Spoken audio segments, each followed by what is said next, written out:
자, 다니엘서 1장 8절 제가 읽습니다.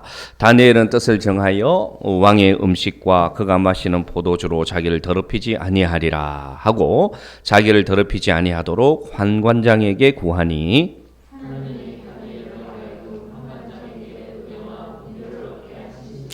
환관장이 다니엘에게 이르되 내가 내 주왕을 두려워하노라. 그가 너희 먹을 것과 너희 마실 것을 지정하셨거늘 너희의 얼굴이 초췌하여 같은 또래의 소년들만 못한 것을 그가 보게 할 것이 무엇이냐. 그렇게 되면 너희 때문에 내 머리가 왕 앞에서 위태롭게 되리라 하니라.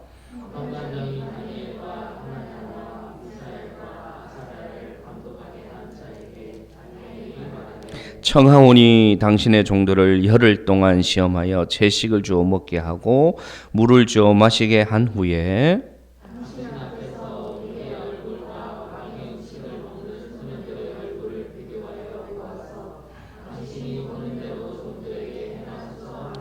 그가 그들의 말을 따라 열흘 동안 시험하더니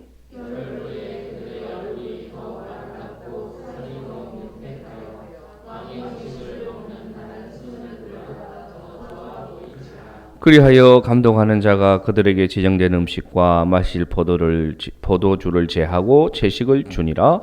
하나님이 이 네 소년에게 학문을 주시고 모든 서적을 깨닫게 하시고 지혜를 주셨으니 다니엘은 또 모든 환상과 꿈을 깨달아 알더라. 아멘. 우리 잠깐 기도합시다. 하나님 아버지 감사합니다. 거룩하고 복된 주일, 이 시간 주의 말씀을 함께 나누고자 합니다. 오직 성령께서 우리 가운데 계셔서 이 말씀이 하나님의 음성으로 들려질 수 있도록 우리 가운데 역사하여 주시옵소서. 예수님의 이름으로 기도드리옵나이다. 아멘. 다니엘서. 자, 다니엘서 배경을 잠깐 설명드립니다. 다니엘서 배경은, 시대적 배경은 주전 6세기, 주전 6세기, 예수님이 오시기 전 한 600년 전에 여호야김 왕 시대입니다. 그때가 언제냐? 예루살렘 성이 586년에 함락되거든요. 그러니까 예루살렘이 멸망되기 약 10년 정도 남았을 때 이 여호야김 시대에 바벨론 왕이 쳐들어와서 이 왕족의 자녀들, 귀족들의 자녀들, 또 그런 사람들을 포로로 끌고 갑니다. 그 포로로 끌고 간, 그 1차 포로라고 얘기하는데 그 포로로 끌려간 사람 중에 누가 있었더라? 다니엘이라는 사람이 있었습니다. 그래서 그 다니엘이 바벨론 땅에 포로로 끌려가서 하나님에 대한 신실한 믿음으로 하나님으로부터 선택받아서 그 바벨론 이방 땅에서 하나님의 선포자가 됩니다. 그래서 그곳에서 있었던 환상들, 그곳에 있었던 종말의 말씀들을 기록한 말씀이 뭐다? 다니엘서랍니다. 그럼 이 다니엘서가 우리가 묵상할 때 우리에게 주는 의미는 뭘까? 그것은 바로 이 시대를 살아가는 우리에게 하나님은 어떤 분이시고 이 시대의 정치와 이 시대의 문화와 이 시대의 역사를 진정으로 다시는 분은 누구신가? 그리고 이 종말의 시대에 우리는 어떤 믿음을 가지고 저 천국을 사모하면서 살아가야 될 것인가? 그것이 바로 이 다니엘서 묵상이 우리에게 주는 교훈임을 믿으시기를 바랍니다. 그러면 오늘 본문은 어떤 내용인지 한번 가보겠습니다. 오늘 본문은 어떤 배경이냐? 방금 말씀드렸던 그 포로로 끌려온 그 타이밍에 이런 소식이 전해졌습니다. 어떤 소식이냐? 이 느부갓네살 왕이 전국에 포로로 끌려온 이스라엘 왕족과 귀족 출신의 소년들 중에 뛰어난 인재를 모아서 그 뛰어난 인재들을 교육시키고자 한다는 이 공고를 내게 되었습니다.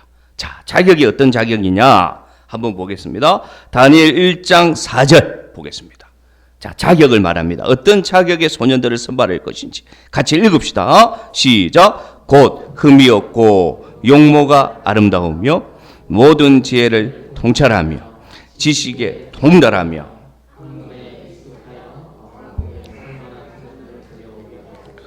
그들에게 갈대아 사람의 학문과 언어를 가르치게 하였고.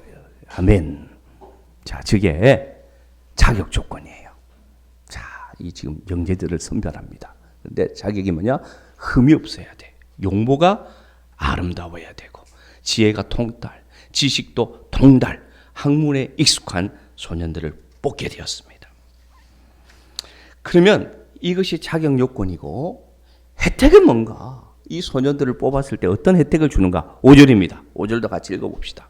5절 시작. 또 왕이 지정하여 그들에게 왕의 음식과 그가 마시는 포도주에서 날마다 쓸 것을 주어 3년을 기르게 하였으니 그 후에 그들은 왕 앞에 서게 될 것이더라. 아멘. 방금은 자격이었고, 그 자격을 통과한 자들에게는, 그 소년들에게는 3년간 기숙학교에 들어가서 최고의 엘리트 교육을 받을 수 있는 혜택이 주어지게 되었습니다. 여러분의 자녀가 만약에 이런 자격과 혜택이 있다고 서귀포 시청에서 발표하면 누구나 다 응모하겠죠. 안 하려면 하지 마십시오. 자, 그런데 여기서 이스라엘 백성의 이 소년들 4명이 선발되었습니다. 3명. 다니엘과 그의 친구들 하나냐, 미사엘, 아사랴 4명이 발탁이 되었어요. 어떻게 보면 1차 통과죠. 1차 통과. 그런데 갑자기 이 통과된 이 4명의 소년들에게 어떤 일이 일어나느냐? 비서실장, 왕의 비서실장 환관장 아스부나소라는 사람이 이 4명의 이름이 마음에 안 듭니다. 이 4명의 이름이 도저히 느부갓네살 왕이 생각할 때는 마음에 안 들어 할 것 같아요. 그래서 갑자기 이 4명의 이름을 바벨론식으로 바꿉니다. 그것이 오늘 7절에 나타납니다. 그러면 도대체 이 4명의 이름이 어떻길래 이 환관장은 이름을 바꾸려고 했는지 한번 보겠습니다. PPT에 적어놨습니다. 자, 다니엘의 이름의 뜻은 뭐냐? 나를 아시고 판단하시는 하나님. 이게 다니엘의 이름의 뜻이에요. 하나냐의 이름의 뜻은 뭐냐? 은혜로우신 하나님. 미사엘의 뜻은 뭡니까? 한량없이 측량할 수 없는 하나님. 아사랴의 뜻은 무엇입니까? 나의 도움이시요 나의 산성이신 하나님. 할렐루야! 자, 여러분, 저 4명의 이름이 다 하나님을 찬양하는 이름이에요.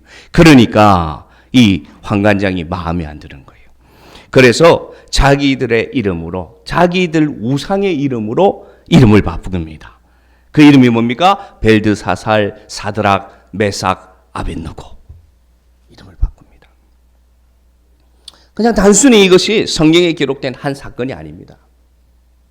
그러면 여기에 중요한 메시지가 들어가 있다는 거예요. 왜 이 이름을 바꾸고자 하였느냐? 왜 그렇습니까? 이스라엘 백성에게 이름은 뭐냐? 신앙의 고백입니다. 그래서 이스라엘 백성들에게 자기 이름은 뭐냐? 자기의 뿌리입니다. 정체성입니다.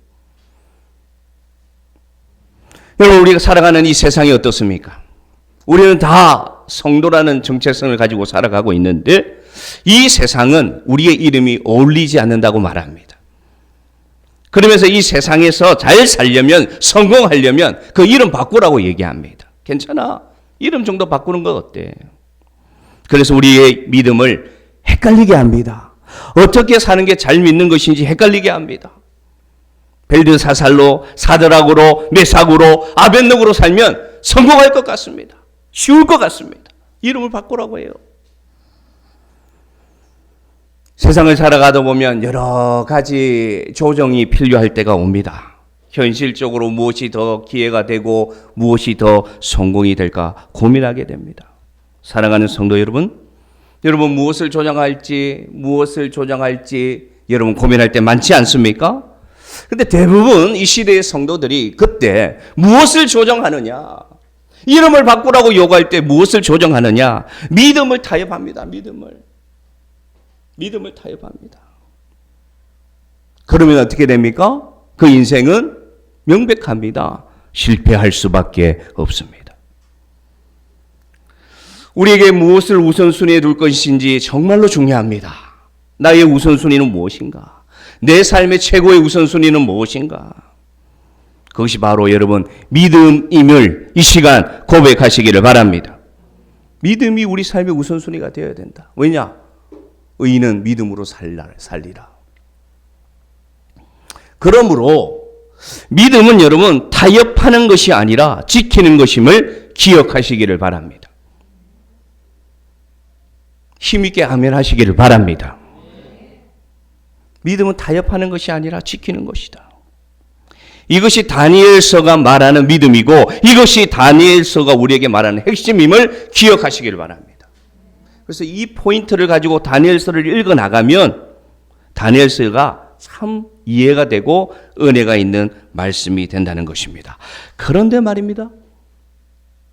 이 4명의 소년이 이름이 바뀌는 과정에 다른 기록은 없어요. 이들이 목숨을 걸고 저항했더라. 이들이 그들의 이름을 바꾸면 차라리 나의 목을 가져가십시오. 이런 말이 없어요. 그냥 7절은 그렇게 끝납니다. 그래서 성경을 해석하는 많은 성경학자들이 이름 정도는 바꿀 수 있어. 중요한 것은 믿음이야. 이렇게 해석하는 주석도 있습니다. 저는 그렇게 생각하지 않습니다. 왜냐? 하나님의 말씀을 깊이 묵상하면 그 본문에서 하나님은 해답을 주십니다. 알 수가 있습니다. 그것이 오늘 설교를 정한 이유입니다. 자, 이들의 이름은 우상의 이름으로 바뀌었습니다.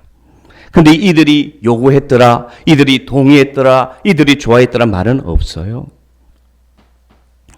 그러면 이들은 어떻게 하느냐? 비록 세상이 그들의 이름을 바꾸지만 잘 들으시길 바랍니다. 비록 그들이 세상의 이름으로 세상이 요구하는 모습으로 바뀌기를 원했지만 이들은 어떻게 했느냐? 8절에 등장합니다. 이들은 어떻게 했느냐? 아니다! 나의 이름은 다니엘이요. 나의 이름은 하나님이 나에게 주신 이름이다. 라는 것을 증명하는 행동을 하게 됩니다. 그래서 그들은 어떻게 합니까? 비로소 세상은 그들에게 이름을 바꾸라고 해유했지만 그들은 그들 스스로 비록 그들의 불리는 이름이 바뀌었지만 자의가 아니라 타의에 의해서 바뀌었지만 그들은 어떻게 하느냐? 나의 이름이 무엇인지 내가 증명해 보겠다. 라고 말하는 게 바로 오늘 이 본문이라는 것입니다. 그게 몇 절에 나와 있느냐? 8절입니다. 자, 8절 가봅시다. 8절. 자, 8절. 시작. 다니엘은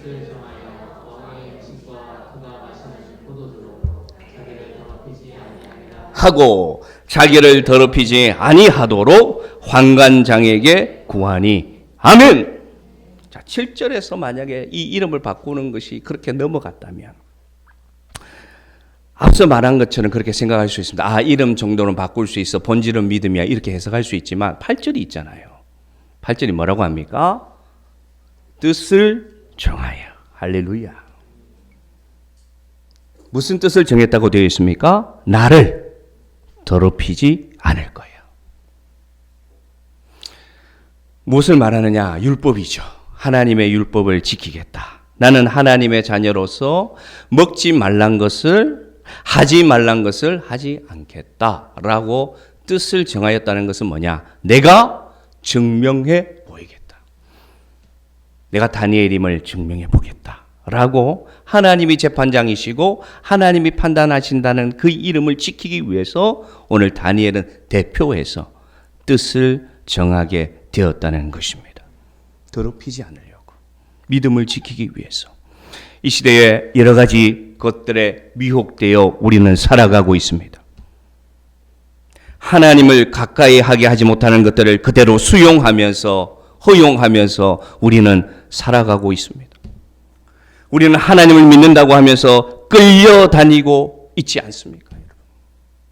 오늘 이 본문을 읽는 가운데 뜻을 정하여 저 단어를 읽는 가운데 혹시 여러분 마음속에 나도 뜻을 정해야지. 그래, 나도 이제 더 이상 지체하지 말고 결심해야지 라는 것이 떠오르시면은 예수님의 이름으로 순종하시기를 바랍니다. 여러분 이 음성이 들려지기를 바랍니다. 그래, 맞아, 나도 뜻을 정해야지. 여호수아가 이렇게 외치죠. 그의 삶이 얼마 남지 않았을 때 이렇게 원합니다. 이렇게 외칩니다. 가나안에 들어온 그 민족들이, 그 이스라엘 백성들이 가나안에 들어와서 살다 보니까 자꾸만 이방신들을 섬기고 이방의 좋은 문화들을 따라가는 거예요. 유행을 따라가는 거예요. 그래서 하나님의 믿음을 자꾸만 포기하는 가정들이 생기는 거예요. 그러니까 여호수아가 24장에 보면 마지막으로 설교하면서 뭐라고 얘기하느냐. 너희가 섬길 자를 오늘 택해라. 너희들은 오늘 너희가 섬길 자들 다 택해라. 그러나 나는 오직 나와 내 집은 오직 누구만 섬기겠다? 여호와만 섬기겠노라 라고 선포합니다. 할렐루야. 오늘 여러분, 세상은 우리에게 무엇을 섬길 건지 계속해서 묻습니다. 무엇을 따라갈 것인지 묻습니다. 오늘 어떤 믿음을 찾으시느냐. 하나님은 오직 나와 내 집은 하나님을 섬기겠습니다 라고 다짐하는 한 사람을 찾고 있습니다. 믿음은 여러분 스스로 점검해 봐야 합니다. 믿음은 스스로 자기 자신을 의심해 봐야 됩니다. 그래서 하나님이 기뻐하지 않는 모습이 나에게 걸린다면, 그것이 내 양심에 걸린다면, 내가 믿음 생활하는데 방해가 된다면 어떻게 해야 된다? 끌려가면 안 되고 어떻게 해야 된다? 첫째, 뜻을 정해야 된다. 뜻을 정해야 된다. 뜻을 정하여 나아갈 때 두 가지가 필요합니다. 하나는 뭐냐? 담대함입니다. 담대함. 어떤 사람들은 뜻은 정해요. 그래. 내가 이것이 양심의 가책이 돼. 그래, 이거 하나님 기뻐하지 않는 것 같아. 그래, 결심했어. 그런데 담대함이 없어요. 담대함. 오늘 다니엘이 뜻을 정했지만 담대함이 없었다면 환관장 앞에 가서 이렇게 말할 수 있었을까요? 말하지 못하죠. 그런데 오늘 다니엘은 어떻게 하느냐? 그의 목은 그냥 노예예요. 지금 신분이. 그냥 포로예요. 그래서 그냥 눈에 안 띄면 그냥 목숨 달아나는 거예요. 그런데 다니엘은 어떻게 했습니까? 담대하게 나가서 환관장에게 요구했습니다. 다니엘 1장 10절에 보면 다니엘에 가서 얘기했습니다. 그러자 이 환관장이 뭐라고 대답하느냐? 10절에 보니까 안 된다. 야, 느부갓네살 왕이 얼마나 무서운데. 나는 내 주왕이 너무 무서워. 네가 요구하는 대로 내가 해줬다가 네가 안 좋은 모습이 되고 네 얼굴이 초췌해지면 내 목까지 달아날 수 있어. 안 돼. 라고 믿음으로 담대하게 나아갔는데 승낙을 받습니까? 승낙 못 받아요. 여기 참 중요한 포인트가 있습니다. 여러분, 우리가 뜻을 정하여 담대하게 할 때 처음부터 술술 잘 풀리는 믿음은 없습니다. 반대가 있습니다. 막힙니다. 다니엘도 막혔습니다. 그래서 환관장을 찾아갔더니 환관장이 반대합니다. 안 돼. 무슨 소리야? 근데 다니엘이 포기했을까요? 포기하지 않습니다. 그래서 두 번째로 필요한 것은 뭐냐? 뜻을 정하여 나갈 때 첫 번째 필요한 것은 담대함이고 두 번째는 뭐냐? 지혜입니다. 지혜가 있어야 돼요. 지혜가. 그래서 이 다니엘이 누구를 찾아가느냐? 환관장 밑에 있는 현장 감독에게 찾아가서 얘기합니다. 그때는 뭐라고 얘기하느냐? 나는 절대 그 고기와 그 포도주, 우상에게 바친 그 고기, 포도주 절대 나는 안 먹겠습니다. 이렇게 얘기하지 않고 뭐라고 하느냐? 지혜를 딱 주셔서 가서, 감독님, 제가 영원히 안 먹겠다는 게 아니라 열흘만 안 먹어보겠습니다. 이게 뭡니까? 지혜죠, 지혜. 이 지혜가 필요해요, 여러분. 열흘 동안 테스트 해보고 그때 당신 좋은 대로 하는 건 괜찮죠? 하니까 어떻게 하느냐? 뭐 그 정도야 가능하지. 시간 많이 남았으니까. 이게 바로 지혜죠, 지혜. 그러니까 어떻게 하느냐? 이 현장 감독이 승낙하게 되었습니다. 중요한 것은 뭐냐? 뜻을 정한 것을 실천했다는 것입니다.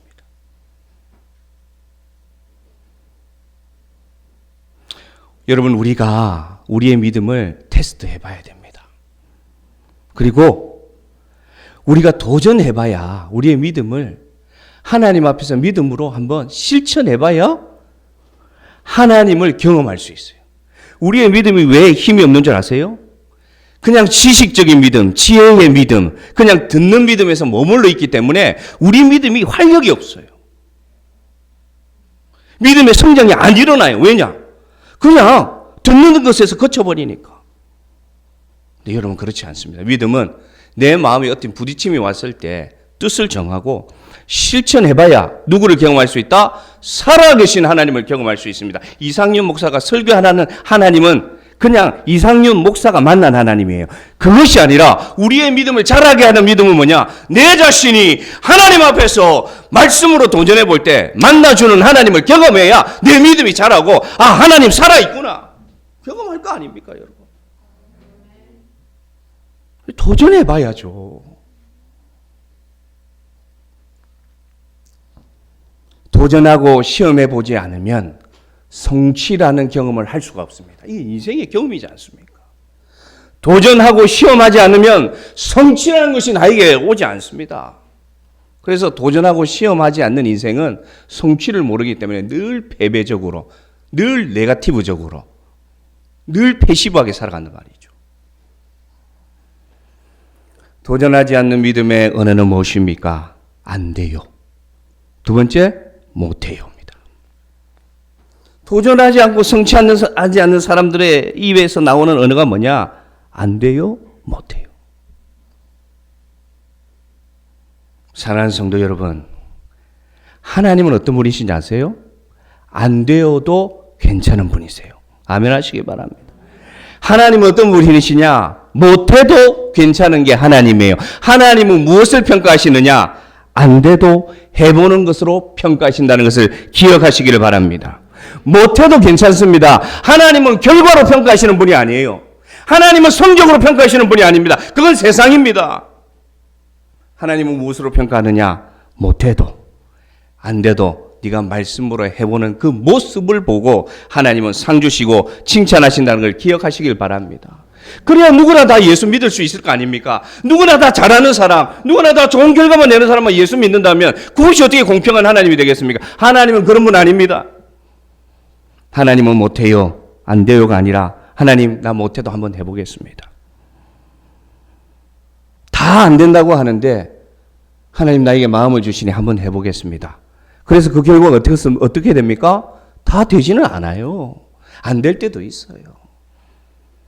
내가 원하는 대로 안 될 때도 많아요. 그러나 여러분 그때 실패감에 낙심하지 마시기 바랍니다. 그것은 마귀가 주는 생각입니다.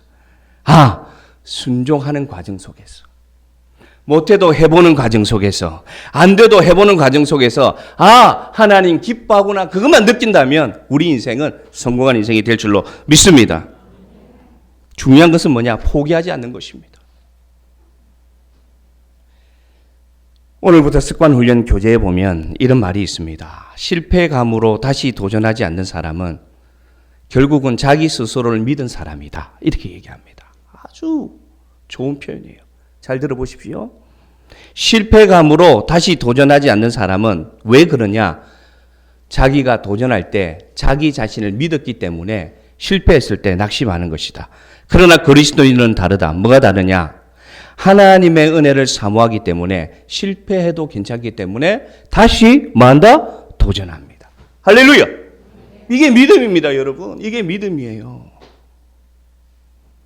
실패해서 포기하는 것이 아니라 하나님의 은혜를 의지하기 때문에 그래, 맞네, 내 힘으로 하니까 안 되네. 그러나 하나님의 하게 하시면 할 수 있지 라고 하나님을 바라보기 때문에 실패해도 다시 일어납니다. 기도 응답이 원하는 대로 되지 않아도 다시 기도합니다. 내가 전도하던 사람이 결국 전도되지 않아도 다시 전도합니다. 말씀을 읽다가 자꾸 좌절해도 다시 말씀 읽습니다. 이것이 뭐냐? 이것이 뭐냐? 그리스도인이란 증거입니다. 고린도후서 12장 9절에 사도 바울이 이렇게 얘기하지 않습니까? 내 능력이 강해서 나는 하나님을 찬양합니다. 하나님께서 나에게 능력을 많이 주셔서 나는 하나님께 영광 올려드립니다. 그렇게 얘기하지 않고 고린도후서 12장 9절에 뭐라고 하냐면 내 능력이 약한 데서 하나님을 찬양합니다. 내 능력이 여전히 약해서 온전해질 수 있으므로 하나님을 찬양합니다라고 고백하지 않습니까? 여러분 사도 바울이 그런 사람입니까? 우리보다 훨씬 뛰어난 사람이지 않습니까? 우리보다 훨씬 많은 교회를 세우고 훨씬 많은 일을 한 사람이 뭐라고 얘기합니까? 나는 약한 데서 감사합니다. 왜냐? 내가 약할 때 하나님이 나에게 능력 주셔서 온전해져 가기 때문에 그 과정이 즐겁다는 것입니다. 이것이 바로 도전하는 믿음이고 하나님이 이 시대에 요구하는 믿음이고 우리 교회 성도들에게 요구하는 믿음임을 기억하시기를 바랍니다.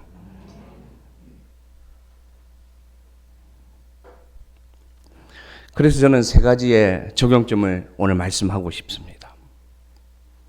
그럼 우리가 오늘 우리 시내가의 지붕교회가 무엇을 도전하면 좋을까? 꼭 우리 교회뿐만 아니라 이 시대를 살아가는 성도들에게 하나님은 지금 이 종말의 시대에 마지막 시대에 무엇을 도전하기를 원할까? 여러분에게 다 해당될 수도 있고 안 될 수도 있는데 세 가지를 얘기합니다. 첫째, 그럼 우리는 무엇의 뜻을 정하면 좋을까? 첫 번째, 예배의 자리를 지키는 것의 뜻을 정하는 성도들 되기를 축복합니다. 아멘을 좀 크게 좀 해주세요. 예배의 자리를 지키는 성도들 되기를 도전해보기를 뜻을 정하기를 축복합니다. 두 번째로 성경 읽기와 기도의 자리를 지키는 성도들 되기를 축복합니다. 세 번째로 11조하는 성도들 되기를 주의 이름으로 축복합니다. 한편에서는 이런 이야기를 많이 합니다. 11조는 구약의 명령이다. 그래서 이 시대는 더 이상 11조를 지킬 필요가 없다라고 말하는 사람들이 있습니다.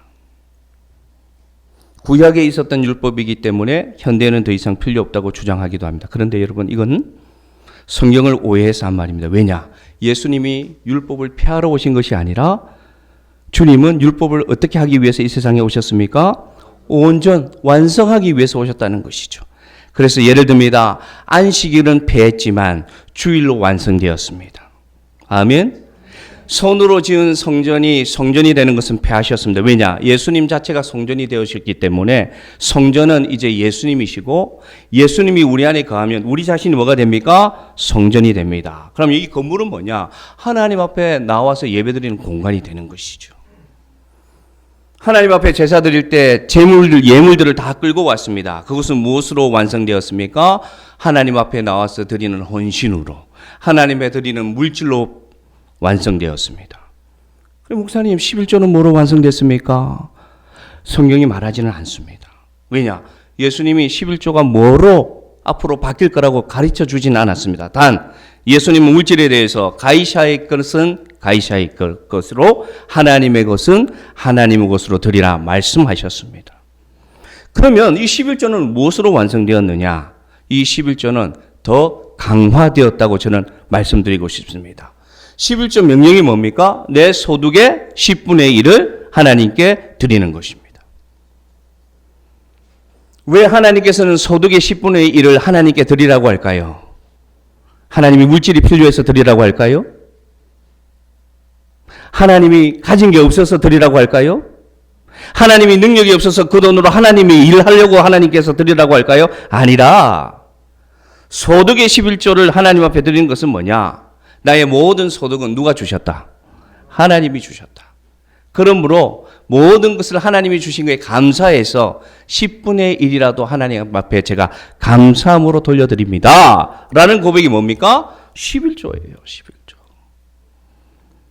그래서 저는 감히 말씀드리고 싶습니다. 이 시대는 11조가 더 중요한 시대입니다. 왜냐? 이 시대만큼 물질이 우상인 시대가 없습니다. 이 시대만큼 물질이 피와 살인 시대가 없습니다. 여러분, 우리 돈이 피와 살이에요. 피와 살이라니까요. 돈이 정말 귀하죠. 돈 없으면 못 살아요. 그래서 이 시대에 하나님께서는 더 요구하십니다. 그래? 그럼 네가 생각하는 그 돈이 너의 피와 살이고 너의 주인이라면 너는 하나님 믿는 거 맞아? 묻습니다, 우리에게. 그러므로 이 시대가 더 필요한 것은 뭐냐? 하나님 앞에 더 힘을 내서 11조를 드리면서 하나님이 내 인생의 주인이 맞습니다. 나에게는. 할렐루야. 하나님 모든 소득은 하나님이 주신 것을 저는 고백합니다. 지금도 돈이 나를 유혹합니다. 돈이면 다 돼. 더 많이 벌면 더 행복할 거야. 지금도 유혹하는데 아니요. 나는 하나님 계시면 상관없습니다. 하나님이 내 인생의 주인입니다라고 결심하면 드릴 수 있는 게 뭐다? 11조가 된다는 것이죠. 하나님의 자녀로서 모든 것이 하나님으로부터 왔다는 것을 인정하는 실천이 뭐냐? 11조입니다. 실천이. 말로는 다 할 수 있습니다. 마음으로도 다 할 수 있습니다. 노래로도 다 할 수 있습니다. 그런데 직접 내 돈을 하나님 앞에 11조로 드릴 때 그것이 믿음은 증명되는 믿음이 될 수가 있죠. 말라기서 3장 10절 우리가 아는 말씀인데 한번 읽어봅시다. 말라기서 3장 10절 11조에 대해서 하나님 말씀하시는 말씀. 자, 같이 읽습니다. 시작. 만군의 여호와가 이르노라.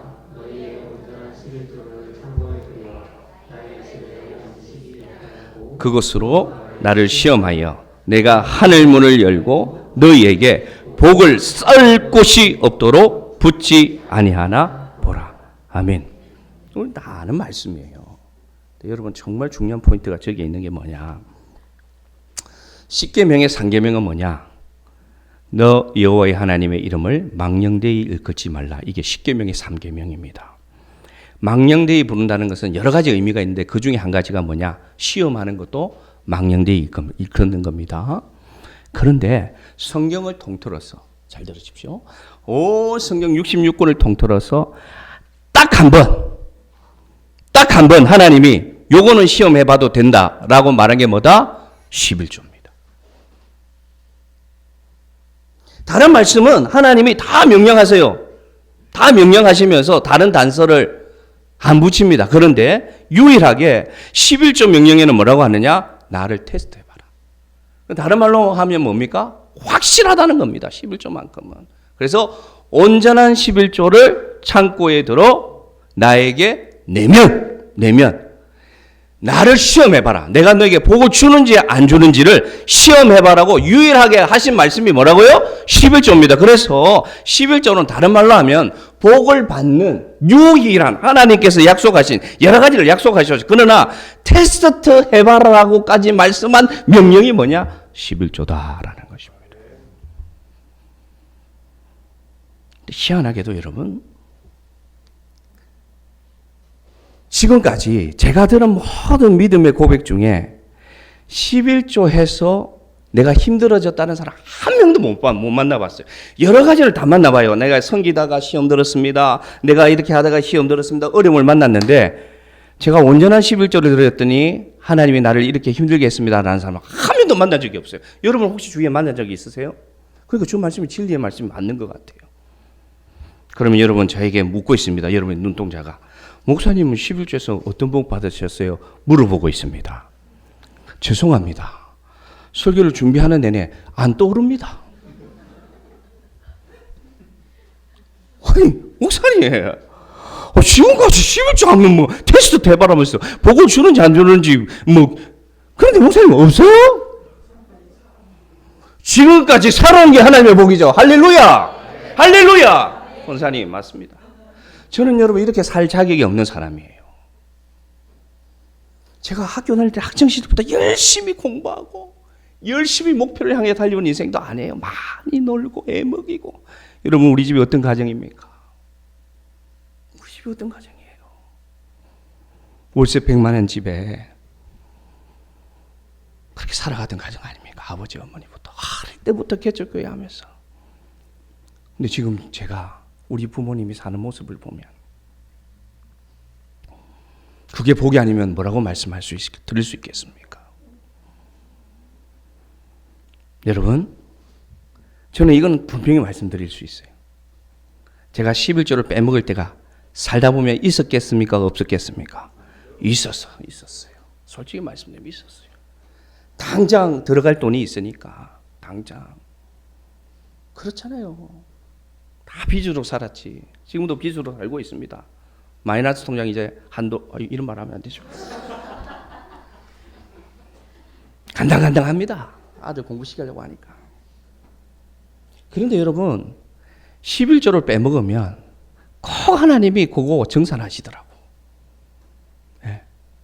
내가 11조를 빼먹으면 꼭 한 달 뒤에나 두 달 뒤에 보면 그 돈이 그대로 차가 사고가 나가서 수리비로 나가든지 병원비로 나가든지 안 나가도 되는 돈으로 나가서 그때 맞네.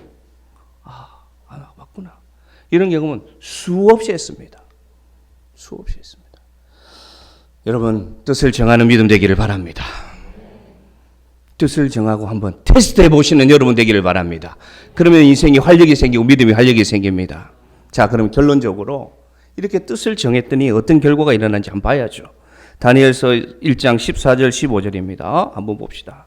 뜻을 정하여 이들이 하나님 앞에서 뜻을 정하여 도전했더니 어떤 일이 일어났느냐. 시작. 그가 그들의 말을 따라 열흘 동안 시험하더니 15절 시작. 열흘 후에 그들의 얼굴이 더욱 아름답고 살이 더욱 윤택하여 왕의 음식을 먹는 다른 소년들보다 더 좋아 보인지라. 할렐루야. 저 말씀을 가지고 어떤 사람들은 채식의 효과다, 고기 끊어야 된다, 그런 말씀이 아니에요. 그런 말씀이 아니에요. 그게 아니라 하나님이 역사해 주시니까 어떤 일이 나느냐. 고기와 포도주를 먹고 더 많은 비타민과 이뮨과 영양제를 먹었던 사람들보다 믿음으로 선택한 소년들의 얼굴이 어떻더라? 더욱 아름답더라. 아름답더라. 저게 여러분 도전하는 자가 성취한 믿음의 결과입니다. 하나님은 지혜도요, 지혜를 받을 만한 자에게 주시고요, 권능도요, 권능을 받을 만한 주시고요, 물질도 물질을 받을 만한 자에게 주십니다. 왜냐? 저도 사용하지 못하는데 왜 주시겠습니까? 이게 하나님의 방법이에요. 목사님, 그런 하나님이에요? 아니요, 맞습니다. 그래서 달란트 비유도 그렇고 문화 비유도 그렇습니다. 한 달란트나 한 문화 받은 자가 어떻게 했습니까? 하나님의 충성하지 않고 남기지 않으니까 어떻게 합니까? 그것 빼앗아서 누구에게 줍니까? 10달란트 있는 자에게 주잖아요. 그러면 세상의 논리로는 이 하나님은 차별하신다 생각하겠죠. 그 뜻이 아니에요. 하나님은 지혜도 지혜를 누릴 자에게 주시고요, 권능도 권능을 사용할 자에게 주시고, 물질도 물질을 사용할 자에게 주심을 믿으시기를 바랍니다. 할렐루야. 그게 하나님이 주는 물질이에요. 세상이 주는 물질은 뭐냐? 그 물질을 받아서 타락합니다. 그 물질을 받아서 허비합니다. 그 물질을 받아서 다 소용없어, 허비 없이 흘려버립니다. 그러나 하나님이 주는 물질은 뭐가 다르냐? 그 물질을 받아서 하나님의 일에 사용하는 자에게 주신다는 것이죠. 그게 하늘의 신령한 복, 땅의 기름진 복이 됩니다. 오늘 말씀을 아멘으로 받으시기를 바랍니다. 그러면 이들이 이렇게 아름다워지고 뒤에 보면 지식도 10배나 더 주었더라 이렇게 얘기합니다. 하나님께서 10배를 더 주었다고 하는 게, 목사님 그렇네요. 뜻을 정하고 도전하면 성공하네요. 근데 그건 물음표예요. 물음표예요. 하나님의 지혜와 권능과 그 지식을 10배나 더했다는 것은 어떤 뜻이냐? 우리에게 주는 교훈은 뭐냐? 하나님께서, 잘 들으십시오, 그런 자를 하나님은 어떻게 하신다? 사용하신다라는 교훈입니다. 왜 지식을 더 줬습니까? 왜 권능을 더 줬습니까? 왜 다니엘에게는 꿈을 해석하는 능력을 주셨습니까? 그것은 그거 가지고 세상에 나가서 네 성공하고 세상에서 큰 집 살고 좋은 차 사고 땅 사고 그렇게 성공해라고 주신 게 아니라, 하나님은 믿음을 정하고 뜻을 정하고 도전하는 자에게 하나님께서 들어서 사용하시는 도구로 만드신다는 것이 오늘 말씀의 교훈입니다. 여러분, 하나님의 손에 들린 사람 되기를 원합니까? 하나님의 손에 사용되는 복된 인생 되기를 원합니까? 뜻을 정하고 도전하시기를 바랍니다. 그래서 결국 이들은 어떻게 됩니까? 이것을 통해서 자기의 이름을 그대로 증명했습니다. 마지막으로 이들의 이름을 한 번 더 말씀드립니다. 다니엘, 나를 아시고 나를 판단하시는 하나님. 하냐냐, 은혜의 하나님. 미사엘, 측량할 수 없는 하나님. 아사랴, 나의 도움이신 하나님을 증명했습니다. 여러분의 이름을 증명하는 사랑하는 성도들 되기를 주의 이름으로 축복합니다. 우리 찬양하겠습니다.